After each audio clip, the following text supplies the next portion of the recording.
Bienvenue sur À Voix Haute, le podcast qui brise les silences autour de la santé mentale. Ici, nous mettons en lumière les mots que l'on cache et les histoires que l'on tait pour offrir un espace où l'on ose enfin dire tout haut ce que beaucoup ressentent tout bas. Je suis Morgane, coach et mentor en développement personnel et à travers ce podcast, je veux créer un espace authentique, un refuge où nous pouvons parler de santé mentale sans filtre, sans jugement et avec toute la bienveillance du monde. Parce que je sais ce que c'est que de se sentir submergé, de ne pas savoir où poser ses émotions ou comment se relever après une chute. Pendant 3 ans, j'ai traversé une dépression, vécu des relations toxiques et combattu la dépendance affective et l'anxiété. Ces expériences, aussi difficiles qu'elles ont été, m'ont appris à transformer mes blessures en force. Et c'est cette transformation que je veux partager avec toi. Parce que je crois profondément que nos émotions, nos failles, nos forces méritent d'être entendues, d'être reconnues et partagées. Alors je leur donne une voix. Que tu sois ici pour te sentir moins seul, pour mieux te comprendre ou simplement pour trouver un espace où l'on parle vrai, tu es au bon endroit. Alors bonne écoute à toi et bienvenue sur À Voix Haute, parce que la santé mentale ne doit plus jamais se taire. Hello, j'espère que tu vas bien. Bienvenue dans ce nouvel épisode de podcast. Aujourd'hui, on va parler d'un truc que je pense personne ne dit vraiment à voix haute. Et pourtant, il y a beaucoup de gens qui le vivent, mais ne le disent pas. Parce que le dire, ça fait un petit peu l'effet d'une trahison, et on a été élevé à pas trahir, évidemment. Donc on préfère se taire, on préfère sourire au dîner de famille, on rentre chez soi avec un poids dans la poitrine qu'on n'arrive pas tout à fait à nommer. Et aujourd'hui, on va le nommer. Clairement, on va parler du syndrome du crabe. Je ne sais pas si tu en as déjà entendu parler, je l'ai découvert récemment, bien que je connaissais le phénomène, mais je ne savais pas qu'il y avait un nom derrière tout ça. On va parler de tous ces moments où les gens que t'aimes, c'est-à-dire ta famille, tes amis, ton entourage proche, participent souvent, sans le vouloir, à te maintenir là où ils t'attendent, là où tu ne les déranges pas et là où ils sont à l'aise avec toi. Et évidemment, on va parler de ce que ça coûte vraiment dans ta vie, parce que moi, je l'ai vécu et pendant longtemps, j'ai cru que c'était moi le problème. Spoiler, c'était pas moi et c'est pas toi non plus. Donc installe-toi confortablement, je pense que ça va être un épisode intéressant pour toi pour mettre peut-être davantage de conscience, davantage de mots derrière ce que tu ressens. Alors pour t'expliquer un petit peu le concept du syndrome du crabe, ça vient d'une image hyper simple. En fait, tu mets des crabes vivants dans un seau et tu vas voir qu'aucun ne s'échappe. Et c'est pas parce qu'ils ne savent pas grimper, ils ne savent pas s'échapper, mais c'est parce que dès qu'un crabe commence à monter, en fait les autres le tirent vers le bas. Instinctivement, vraiment mécaniquement. Et en fait, on se rend compte que les humains, on fait exactement pareil. Et pour la petite anecdote, en fait, il y a quelques semaines, je regardais un documentaire sur Netflix, je sais pas, pour m'endormir, et je suis tombée sur, justement, un expert qui expliquait ça. Un expert qui disait, regardez comme c'est drôle, on met plein de crabes dans un seau, et vous voyez, ils s'échappent pas. Et dès qu'il y en a un qui s'échappe, effectivement, l'autre le rattrape. Et en fait, moi, ça m'a directement fait penser aux humains, sans savoir que ça portait déjà un nom, ce phénomène, dans la psychologie. Et c'est en faisant mes petites recherches que je me suis rendu compte que, non, Morgane, t'as rien inventé, ça existe déjà. Et j'ai trouvé, on va dire, la métaphore un petit peu rigolote. Et c'est vrai, c'est un phénomène que je vois beaucoup avec les personnes que j'accompagne, mais aussi dans ma propre vie et aussi dans la vie des autres. De manière générale, je pense que ça concerne beaucoup de gens. Dès que quelqu'un dans un groupe commence à s'élever, à changer, à grandir, à vouloir plus, le groupe, consciemment ou non, encore une fois, va chercher à la ramener au niveau que tout le monde a. Et en fait, le truc vicieux là-dedans, c'est que c'est pas forcément de la méchanceté, c'est pas forcément de la jalousie pure, c'est souvent justement de la peur, c'est de l'inconfort, c'est du réflexe humain de survie collective. Sauf que toi, en fait, aujourd'hui, t'es un peu dans le seau. T'essaies de sortir, t'essayes peut-être de guérir, t'essayes peut-être de te transformer, t'essayes peut-être de monter un business, je sais pas, peut-être qu'il y a des choses que t'as envie de faire que les autres ne font pas, ou que t'as envie d'incarner et qui n'incarnent pas. Et dès que t'essayes de t'échapper, de t'éloigner de ces valeurs-là, tu te prends des griffes depuis le bas. Alors, ça ressemble à quoi dans la vraie vie ? Ça peut ressembler à ta mère qui te dit « Non mais t'es sûre de toi là ?» à chaque fois que tu vas prendre une décision un peu audacieuse. Alors, elle le fait pas avec une mauvaise intention globalement, mais avec une inquiétude qui, à force, va ressembler à du sabotage. Ça ressemble à une amie aussi qui vient minimiser chacun de tes succès. Ouais, mais c'est facile pour toi, t'as eu de la chance. Et tu vois, ce truc de t'as eu de la chance qui vient effacer tout le travail que t'as mis dedans. Ça ressemble à un repas de famille où tu peux plus parler de ce que tu construis parce que tu sais que ça va créer un malaise. Alors tu vas parler de tout, sauf de toi. et tu rentres chez toi et tu as l'impression d'avoir joué un rôle. Ça ressemble à des gens qui te rappellent constamment d'où tu viens, comme si tes racines devaient être un plafond et pas un sol. Et tu vois, d'où tu viens, ça ne définit pas jusqu'où tu peux aller, mais certains feront tout pour te convaincre le contraire. Et je te dis ça évidemment parce que ça fait partie de mon vécu à moi. Et c'est pas toujours simple de se détacher de tout ça, c'est pas toujours simple de le voir aussi. Et surtout, pour comprendre un petit peu ce phénomène, la plupart du temps, quand quelqu'un te freine, je sais pas, dans ta croissance, dans ta guérison, dans tes succès, c'est parce que ta transformation, ça les confronte à leur immobilité. Ta réussite, ça pointe vers leurs rêves abandonnés. Ton alignement, ça souligne leur propre désalignement. Ça, c'est ce qu'on appelle l'effet miroir, je pense que tu connais. Et forcément, ça fait mal, même sans en avoir conscience. Donc à ce moment-là, ils vont te tirer. C'est pas forcément qu'ils veulent te détruire, encore une fois, c'est juste parce que ils veulent que l'équilibre du saut reste intact, pour pas avoir à se regarder dans le miroir que tu leur tends malgré toi. Ta croissance n'est pas le problème, elle est juste le révélateur d'un problème qui existait déjà chez eux. Donc t'es pas responsable de ce que ton évolution réveille chez les autres, mais tu vas devoir vivre avec quand même. Je vais te parler de trucs que j'ai mis du temps justement à formuler, et ça me coûte un petit peu de les formuler parce que ça demande d'accepter aussi une réalité qui est assez inconfortable. Moi j'ai grandi avec des croyances qui sont non dites, mais présentes complètement partout. Donc des croyances du genre fais-toi petite, tais-toi, brille pas trop, reste à ta place. Alors en soi, personne ne me les a dites comme ça, avec ces mots-là. Mais en fait, elles se transmettaient dans les réactions, dans les silences, dans ce qu'on valorisait, dans ce qu'on étouffait. Et moi, en fait, justement, j'ai absorbé tout ça un peu comme une éponge. J'ai appris justement à contenir, à m'adapter, à prendre de moins en moins de place pour pas gêner et à éteindre justement certaines parties de moi pour rester dans le troupeau, pour rester acceptable. Et donc, à l'extérieur, j'ai l'air d'être cette femme forte, indépendante, capable. Mais à l'intérieur, il y avait une guerre permanente entre ce que je voulais être et ce que je pensais avoir le droit d'être. Et c'est complètement différent. Et en fait, je me suis rendu compte sur mon chemin de guérison, c'est vraiment pas facile. Déjà qu'on souffre à l'idée de traverser nos traumas, et plus on guérit, plus on se sent coupable. Parce que quand j'ai commencé à travailler sur moi, genre vraiment, vraiment sur moi, pas simplement d'aller lire des livres, de faire juste un peu de dev perso et voilà. Quand je suis allée chercher en profondeur il y a 3 ans, mes blessures, mes schémas, mes mécanismes de protection, là il y a quelque chose d'inattendu qui s'est passé. J'ai remarqué que plus je guérissais, plus je me sentais coupable. Plus je réussissais dans mon business, plus j'avais l'impression de trahir mes proches. Alors, c'est pas forcément parce que personne dans ma famille n'avait réussi, parce qu'encore une fois, je pense que la réussite, c'est une définition que chacun a, mais c'est parce que moi, je voulais quelque chose de différent. Je voulais quelque chose de beaucoup plus grand, beaucoup plus aligné, et ça rentrait pas dans le cadre qui était prévu pour moi. En fait, j'étais devenue celle qui change, celle qui n'est plus pareille, celle qui se prend pour quelqu'un. Et justement, j'ai intériorisé tous ces jugements comme s'ils étaient vrais. Donc j'ai commencé à me faire de plus en plus petite. J'ai commencé à me taire. J'ai pas forcément menti, mais j'ai juste arrêté de parler à mes proches, à mon entourage, de tout ce qui se passait dans ma vie, que ce soit positif comme négatif. Mais j'ai arrêté de partager mes projets. J'ai arrêté de nommer mes victoires. Je disais plus ce que je vivais vraiment, parce que en fait, partager certaines choses, c'était m'exposer à leur frustration, à leur peur, à des commentaires qui, en fait, même s'ils sont bien intentionnés, ça me coûtait de l'énergie que j'avais pas à dépenser. Et en fait, un jour, j'ai dû faire quelque chose d'encore plus difficile. Ça a été de m'éloigner consciemment de certaines personnes, de certaines dynamiques, pour me protéger. Et en fait, protéger ton énergie, ça peut impliquer de créer de la distance avec des gens que t'aimes. Et personne te prépare à ça.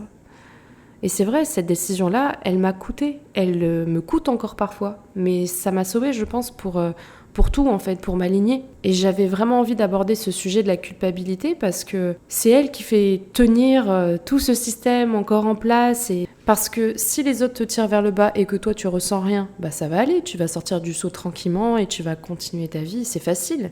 Mais si à chaque fois que tu montes, tu ressens une culpabilité qui est un petit peu diffuse, une impression de les laisser derrière toi, une peur de les décevoir, alors tu vas te saboter toi-même. Avant même qu'ils aient eu besoin de lever le petit doigt, de dire quoi que ce soit en fait. Et moi, c'est ce qui m'est arrivé. D'où ça vient ça ? D'avoir de la culpabilité, de s'élever, de briller, d'entreprendre, de réussir. Ça vient d'un besoin fondamental humain qui est le besoin d'appartenance. On a tous besoin d'une tribu, on a tous besoin d'un groupe, on a tous besoin d'une famille, quoi que cette famille ait pu faire. Et inconsciemment, quand tu vas changer, quand tu vas grandir, quand tu vas sortir du cadre, il y a une partie de toi qui croit que tu risques d'être exclu. Donc à ce moment-là, la culpabilité, elle arrive un peu comme une alarme et elle va te dire « Attention, tu vas trop loin, tu vas perdre leur amour ». Et toi, tu vas écouter l'alarme, tu vas te ratatiner, tu vas te faire toute petite, tu vas reprendre ta place dans le seau, tu vois. Et ça recommence, et encore et encore. La plupart du temps, on ne le voit pas parce que c'est tellement invisible, vraiment. Et c'est pour ça que je fais ce podcast, parce que peut-être ça peut aider beaucoup de personnes. Et moi, je pense surtout, ça m'a beaucoup saboté dans mon business, en fait. Et même, finalement, dans ma propre guérison, parce qu'à un moment donné, je n'osais même plus aller bien parce que je me rendais compte que dans ma famille, il y en a beaucoup qui vont pas bien et j'avais l'impression de les trahir du fait que j'étais heureuse, quoi. C'est dingue. Mais j'ai envie de te dire un truc aussi avec la culpabilité. C'est pas parce que tu ressens cette émotion-là que c'est la preuve que tu fais quelque chose de mal. Non, c'est juste que c'est la preuve que tu changes. Et ça, c'est une nuance à avoir quand même. Mais le piège, justement, c'est de rester petite pour les rassurer. Et c'est vraiment le truc le plus dangereux dans tout ça, c'est quand tu commences à te rendre toute petite pour gérer leurs inconforts à eux. Tu vas accepter moins pour qu'ils n'aient pas à se confronter à leur propre moins. Tu vas briller moins fort pour ne pas les éblouir. Tu vas parler moins de tes projets pour éviter de réveiller leur frustration, leur jalousie ou je ne sais quoi. Et toi, t'appelles ça être quelqu'un de bien, humble, être sensible, avoir de l'amour.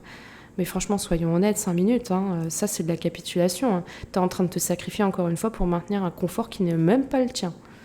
Te rétrécir pour que les autres se sentent mieux, c'est pas de l'amour, c'est de la peur habillée en gentillesse. Et oui, moi j'ai dû apprendre une chose qui semble évidente, mais qui m'a pris des années à vraiment incarner dans mon corps, c'est que ma croissance, ça n'est pas une agression envers ceux qui ne grandissent pas au même rythme. Je les trahis pas en réussissant, je les abandonne pas en guérissant. Je ne suis pas responsable de leur rapport à eux-mêmes. Ce que je peux faire, par contre, c'est de rester dans l'amour, c'est de rester dans la bienveillance, mais arrêter de me couper les ailes pour que eux se sentent mieux dans leur cage. Alors, comment on pourrait identifier un petit peu les crabes autour de toi et qu'est-ce que tu pourrais faire concrètement dans ta vie pour commencer à te sortir de ce schéma-là ? On va venir identifier 2-3 trucs. Pour moi, il y a un peu 3 types de crabes. Il y a le crabe inconscient. Il sait pas ce qu'il fait, celui-là. Il va te freiner par peur de te perdre, toi. Et vraiment, il est là, il est vraiment inquiet. Ce crabe-là, il est vraiment sincère, il est vraiment inquiet pour toi. Parce que ta transformation, ça va le bousculer sans qu'il comprenne pourquoi. Mais il t'aime vraiment. Sauf que son amour, il a ses limites qu'il ne voit pas encore. Et en fait, ces personnes-là, elles peuvent évoluer si elles en ont la capacité aussi. Ensuite, il y a le crabe un peu projectif. Donc, c'est le fait qu'il projette ses propres blocages sur toi. En mode « Ah, c'est trop risqué », qui veut dire « Ah, mais j'aurais trop peur à ta place ». Le « Ah, tu te prends pour qui ?» qui veut dire « J'aurais aimé oser autant ». En fait, ce crabe-là, il te voit pas vraiment. Il se voit, lui, à travers toi. Et ça fait mal quand on comprend ça. Et enfin, il y a le crabe actif, celui-là qui, consciemment ou non, cherche à te diminuer. C'est le petit commentaire acide, c'est la blague qui va faire mal, c'est la petite critique permanente, c'est de la jalousie à peine camouflée. Et en fait, avec ce type-là, la limite, elle est non négociable. Point. Les questions à se poser pour essayer de remarquer ces crabes-là autour de toi. Déjà, après une interaction avec une personne, est-ce que tu te sens plus grande ou est-ce que tu te sens plus petite ? Est-ce que tu retiens certaines informations sur ta vie pour éviter leur réaction ? Est-ce que tu as juste ton ambition selon les personnes présentes dans la pièce ? Est-ce que tu rentres chez toi soulagé ou soulagé que ce soit fini ? Tu vois, la réponse à ces questions-là, c'est de l'information. Ne les minimise pas, par pitié, vraiment. Ce que tu ressens après une interaction avec quelqu'un, alors faut pas dramatiser la situation, mais c'est une donnée. Maintenant, qu'est-ce qu'il faut faire avec ces données-là ? Déjà, nomme les choses. D'abord pour toi, tu vois. T'as pas besoin d'aller forcément confronter la personne, mais juste de mettre des mots sur ce que tu ressens. Cette interaction, je sens que je me fais petite. Ce commentaire, ça m'a coûté quelque chose. Et ça suffit déjà pour commencer. Ensuite, ça va être de calibrer ce que tu partages. Et là, je le dis bien, mais tout le monde n'a pas le droit d'accès à tout ce que tu vis. Ce n'est pas de la manipulation, c'est de la sagesse. Certaines informations sont réservées aux personnes qui peuvent les recevoir correctement. Ensuite, 3e conseil, crée de la distance là où c'est nécessaire. Alors, ça va pas forcément être une rupture brutale, ça va être moins de présence, ça va être moins de disponibilité, moins d'exposition. T'as le droit de faire ça, même avec des gens que tu aimes, même avec ta famille. Oui, bien sûr, si tu attendais que quelqu'un te le dise, alors je te le dis grand, haut et fort à voix haute. Tu peux prendre tes distances, avoir moins de présence, moins de disponibilité pour les gens qui sont tout le temps en train de te ramener dans le seau parce qu'ils se sentent mal de te voir réussir, de te voir heureuse, de te voir éblouir, de te voir épanouie et alignée. Bien sûr, et moi je te le dis, mets de la distance parce que tu n'arriveras jamais à briller comme tu le mérites. Et surtout, apprends à construire un entourage qui va commencer à te tirer vers le haut. Évite les crabes. Parce que oui, ok, éviter les crabes, c'est bien, mais le vide que ça peut laisser, ça peut être un peu compliqué à gérer, et parfois, il faut le remplir. Et on va revenir dessus dans la dernière partie du podcast, t'en fais pas. Mais attention, j'ai pas envie que tu repartes de cet épisode en te disant « Ok, je coupe tout le monde et je pars vivre dans une cabane au Mexique », c'est pas du tout le but, parce que ce serait déjà trop simple et ça marcherait pas de toute façon. La réalité, elle est un peu plus complexe quand même, et ça mérite d'être regardé un peu autrement. Alors, il y a un deuil dans tout ce chemin. Il y a un deuil qui est silencieux et qui est rarement reconnu d'ailleurs, qui est souvent confondu d'ailleurs avec de la colère ou de l'ingratitude. C'est le deuil d'une famille qui aurait célébré chacun de tes pas. D'un entourage qui t'aurait dit « Mais vas-y, sois grande, on est fiers de toi, on est à tes côtés », sans que ça leur coûte quoi que ce soit. C'est le deuil d'un espace où tu aurais pu être entièrement toi sans devoir te justifier. Et il y a beaucoup de femmes que j'accompagne qui portent ce deuil sans le savoir. Elles croient que c'est de la rancœur, que c'est de la sensibilité un peu excessive, mais c'est du chagrin. C'est un chagrin qui est légitime d'ailleurs. C'est un énorme chagrin. On peut aimer ses racines et souffrir qu'elles nous retiennent. Les deux sont vrais en même temps et les deux méritent d'exister. Il faut comprendre que s'éloigner de ce genre de dynamique qui t'étouffe, c'est pas trahir les gens qui en font partie, c'est choisir ta vie. Et choisir ta vie, ça n'invalide pas ton amour pour eux. Ces deux réalités coexistent. Tu peux aimer ta famille profondément et avoir besoin de prendre de la distance pour respirer. Tu peux être reconnaissante de d'où tu viens et refuser que ça définisse jusqu'où tu vas. Tu peux garder des liens et poser des limites sur ce que ça te coûte. C'est pas de l'égoïsme et t'en as besoin si tu veux évoluer, crois-moi. Parce que, tu vois, la guérison, ça ne m'a pas rendue insensible, ça m'a pas coupé de mes émotions ou de mes attachements, ça m'a juste appris à ressentir sans me perdre dans toutes ces choses, à aimer sans m'oublier, à appartenir sans me dissoudre. Et aujourd'hui, tu vois, je peux être dans des espaces où les gens n'évoluent pas à mon rythme, sans me sentir détruite, sans me sentir obligée de me rétrécir, parce que je sais qui je suis. Et leur rapport à ma croissance, à ma guérison, à mes réussites, n'a plus le pouvoir de définir ma valeur.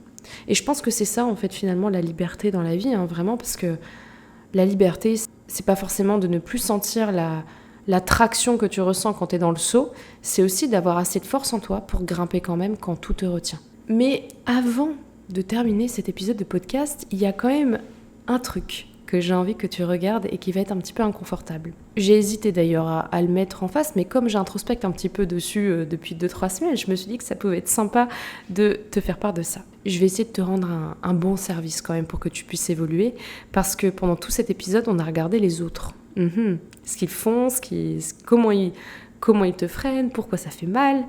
Mais maintenant, il est temps de retourner le miroir quand même, parce que parfois, et souvent même, j'ai envie de te dire, t'as pas besoin d'eux pour rester dans le seau. Tu le fais très bien toute seule. T'as tellement intégré leurs croyances que tu fais leur travail à leur place. Avant même qu'ils aient dit quoi que ce soit, tu t'es déjà bridé.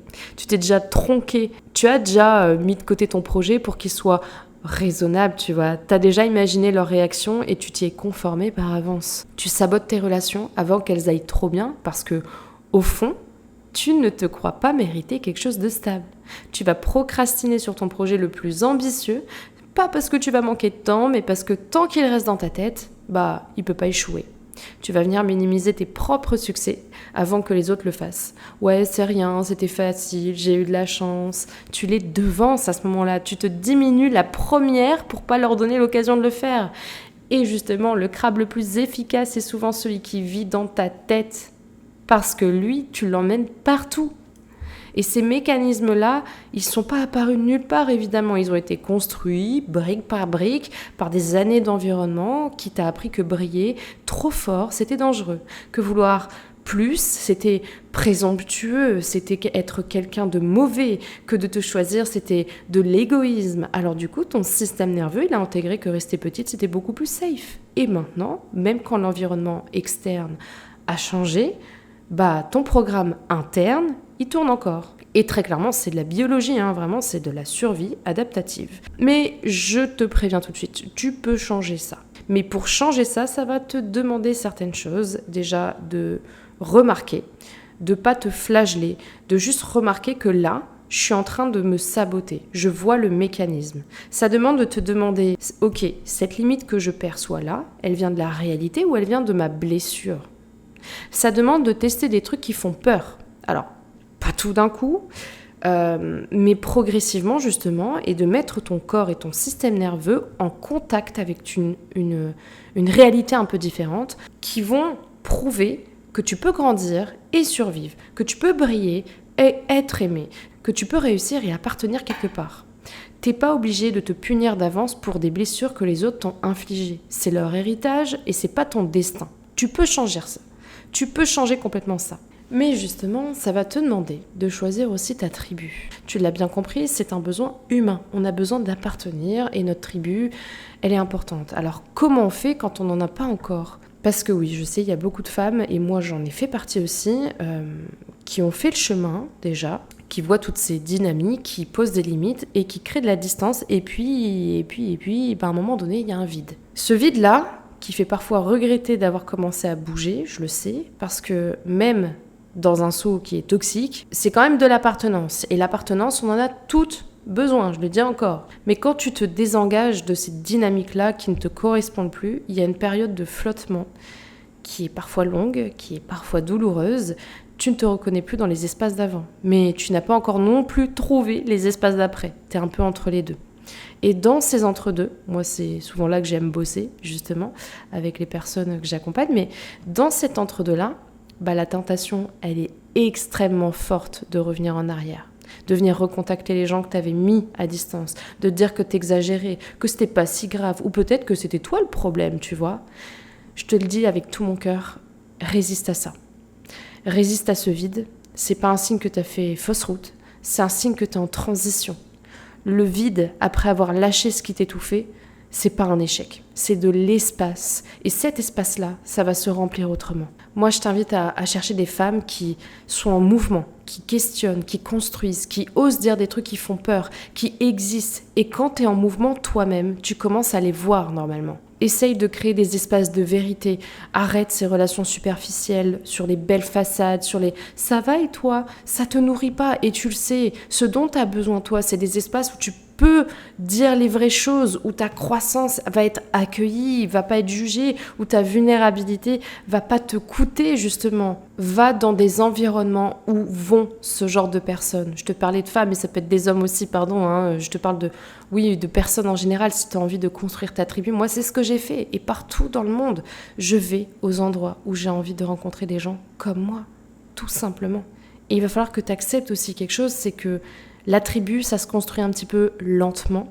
Ça va pas se créer du jour au lendemain. Ça va te demander du temps, de la cohérence, de la réciprocité. Mais arrête de rechercher aussi la relation parfaite instantanément. Cherche des personnes avec qui quelque chose de réel peut se construire et sois toi-même dans cette tribu-là, dans ce que tu cherches. Parce que ce que tu veux recevoir, la célébration, le soutien sans de la jalousie, l'espace pour pouvoir être grande, ça commence par te le donner à toi. Et tu verras qu'à un moment donné, ces personnes-là vont résonner avec ça et viendront toutes seules. Comprends que vraiment, des relations profondes, des relations qui vont te permettre d'évoluer, de grandir, de t'élever, elles vont pas toujours être confortables aussi. Elles vont pas toujours aller dans ton sens, elles peuvent être un petit peu brutes de décoffrage sans vouloir être violent ou quoi, mais juste pour te faire grandir. Parce que je pense que si tu es en train d'écouter ces podcasts, tu sais très bien que grandir, ça demande de se prendre des murs dans la face, parfois qui font mal. Ces relations t'aident à faire ça. Moi, en tout cas, je suis aussi cette personne avec mes amis. Quand je sens que mes amis partent en vrille ou prennent les mauvaises décisions et que ça part en vrille, je les alerte. Je les alerte et je les questionne avant tout. Bon, je crois que mon métier de coach, ça aide vraiment. Mais ce que je veux dire par là, c'est que dans ces relations-là, on évolue toutes ensemble. On n'est pas forcément au même niveau sur plein d'aspects. Mais ce que je vois, c'est qu'on s'élève ensemble à chaque fois. Et vraiment, il y a une profonde vulnérabilité où si l'une ou l'un ou l'autre on va trop loin, chacun pose ses limites, chacun exprime et c'est ça qui est beau, c'est ça qui fait évoluer ces relations-là. Mais pour ça, tu auras besoin de connecter, tu auras besoin de t'ouvrir à d'autres personnes, tu auras besoin de te mettre dans des environnements qui te permettent de rencontrer ces gens-là. Et pour faire ça, tu auras besoin de sortir du seau.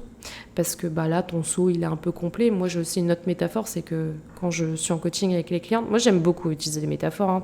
Si tu écoutes depuis longtemps mes podcasts, j'en fais beaucoup, mais par exemple, si tu as une table, et voilà, c'est une table de 10, vous êtes 10, vous êtes au complet, tu peux pas accueillir de nouvelles personnes, tu comprends ? Mais si tu fais un peu de place, bien que ce soit parfois difficile de faire de la place, de laisser partir certaines personnes, c'est à ce moment-là que tu vas pouvoir accueillir des personnes plus alignées avec toi. Mais bref, j'ai pas envie que tu sors de cet épisode en ayant de la colère contre ta famille, et j'ai pas envie non plus que tu aies de la culpabilité pour ne pas avoir vu ça avant, mais juste donne-toi la permission.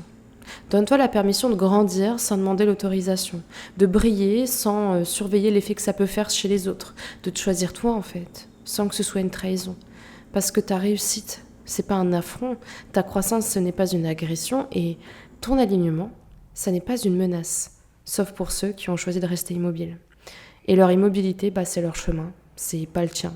T'es pas dans ce monde pour correspondre à ce que les autres pensent que tu devrais être, t'es là pour devenir pleinement toi. Et ça se négocie pas. Et je voudrais finir avec le fait que, le développement personnel, ça nous a vendu une idée assez séduisante que si tu comprends pourquoi tu fais quelque chose, tu vas arrêter de le faire. Je tiens à le dire encore une fois, c'est complètement faux. Tu peux comprendre parfaitement tes schémas, nommer avec précision, les expliquer à quelqu'un d'autre avec brio et continuer à te saboter le lendemain matin. Parce que le problème, justement, il n'est pas forcément dans ta tête, il est aussi dans ton corps. Et ces croyances-là dont je parlais, fais-toi petite, brille pas trop, reste à ta place, elles sont pas juste des pensées, elles sont encodées dans ton système nerveux. Elles sont devenues des réflexes, des automatismes. Ce sont des réponses de survie que ton corps a appris à déclencher avant même que tu aies le temps de réfléchir. Et tant que ton corps est attaché à ces schémas-là, tu peux avoir toutes les prises de conscience du monde, tu te saboteras quand même. Tu t'écraseras avant les grandes opportunités. Tu te rendras petite dans les pièces où tu devais prendre ta place. Tu vas briller à moitié, juste assez pour avancer, mais pas assez pour vraiment déranger. Et tu te demanderas pourquoi, alors que tu sais, alors que tu as compris, alors que tu travailles dessus depuis des mois. Ah, je sais, c'est épuisant. Et c'est exactement ce que vivent toutes les femmes que j'accompagne quand elles arrivent. Ce qui change les choses en profondeur, je te le dis parce que c'est aussi mon vécu, c'est pas une nouvelle prise de conscience, c'est un travail de désencodage. C'est aller chercher là où ces croyances vivent vraiment dans le corps, dans le système nerveux, dans les schémas relationnels et les transformer à ce niveau-là. C'est pas juste comprendre, c'est aussi les traverser, c'est les ressentir, c'est les dénouer. C'est pour ça que j'ai créé Métamorphose. C'est un accompagnement de 6 mois pour toutes les femmes qui en ont assez de tourner en rond, qui savent ce qu'elles veulent, mais qui se retrouvent encore et encore à se freiner elles-mêmes. En 6 mois, crois-moi, on ne travaille pas sur les symptômes, on va à la racine, on vient déconstruire ces croyances qui te maintiennent petite, on travaille le corps, pas juste le mental, on reconstruit toute une sécurité intérieure pour que tu puisses enfin occuper l'espace que tu mérites, sans culpabilité, sans saboter, sans te faire toute petite avant même d'avoir essayé. Et encore une fois, c'est pas si on veut, on peut, ça n'existe pas, c'est un travail de fond et ça mérite d'être accompagné, d'accord ? Donc si tu te reconnais dans tout ce qu'on a traversé aujourd'hui, si tu sens que c'est exactement là que t'es bloqué, Métamorphose, c'est fait pour toi. Le lien pour prendre rendez-vous avec moi est dans la description. N'hésite pas à booker. Et si tu as des questions, n'hésite pas aussi à me contacter sur Instagram. Bon, si cet épisode t'a parlé, et je sais qu'il t'a parlé, envoie-le peut-être à une femme que tu connais qui vit ça en ce moment, qui se sent seule dans cette douleur-là, parce que se sentir comprise, ça change tellement de choses. Et n'oublie pas de mettre aussi 5 étoiles sur la plateforme sur laquelle tu l'écoutes, ça prend vraiment 10 secondes et ça m'aide énormément à faire évoluer à voix haute. Et si t'as envie d'aller plus loin, si tu sens que c'est exactement là où t'es bloqué, alors oui, on peut travailler ensemble. En tout cas, j'espère que ça t'a plu et je te dis à la semaine prochaine pour un nouvel épisode sur à voix haute. Ciao!